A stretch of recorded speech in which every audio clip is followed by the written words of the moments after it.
हो आ गई आप? शुक्र है, पति का ख्याल तो आया। क्यों? मुझे आपका ख्याल नहीं है? अगर ख्याल होता तो इतने दिन मायके में थोड़ी रहती तुम। क्या करूं, माँ की तबीयत खराब हो गई थी, इसलिए रुकना पड़ा। फिर भी बहुत जल्दी आ गई, और रह जाती। अगर आप कहें तो वापस चले जाऊं? एक काम करो, मुझे भी साथ ले चलो। मैं यहाँ अकेला रहकर क्या करूंगा? कम से कम वहां घर दामाद रहकर जिंदगी तो गुजारूंगा। ऐसा आइडिया बुरा नहीं है। Shut up. एक तो पति को भूलकर माँ के यहाँ जाकर बैठ गई, ऊपर से बातें बना रही है। नाराज क्यों होते हो? मैं आ गई हूं ना। देखो पायल, आइंदा इतने दिनों तक तुम अपनी माँ के यहाँ जाकर नहीं रहोगी। ठीक है बाबा, नहीं रहूंगी। पायल, मुझे तुमसे एक बात कहनी है। जब तुम यहाँ नहीं थी तो पूर्णिमा आई थी।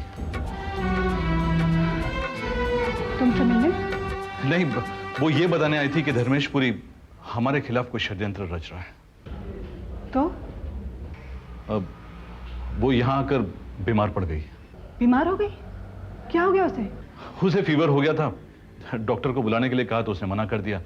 तो भाभी और भैया ने उसे हमारे कमरे में सोने की इजाजत दी थी। मतलब?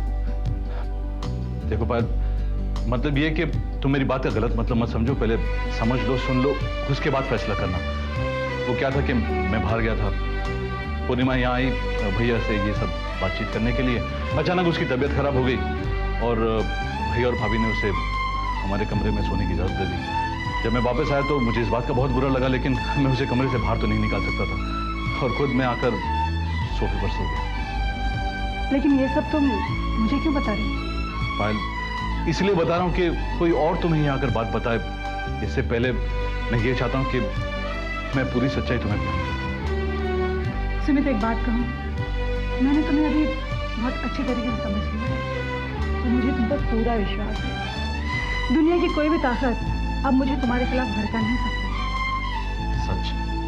हाँ, और अगर इस बार तुम्हारे कदम बह गए तो मैं समझूंगी कि मेरे ही प्यार में कुछ कमी होगी, इसलिए तुम्हारे कदम बह गए। वैसे मैं ऐसा होने नहीं दूंगी।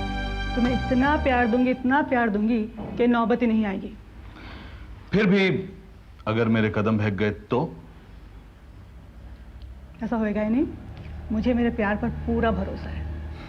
थैंक गॉड कि तुम्हें कोई गलतफहमी नहीं हुई।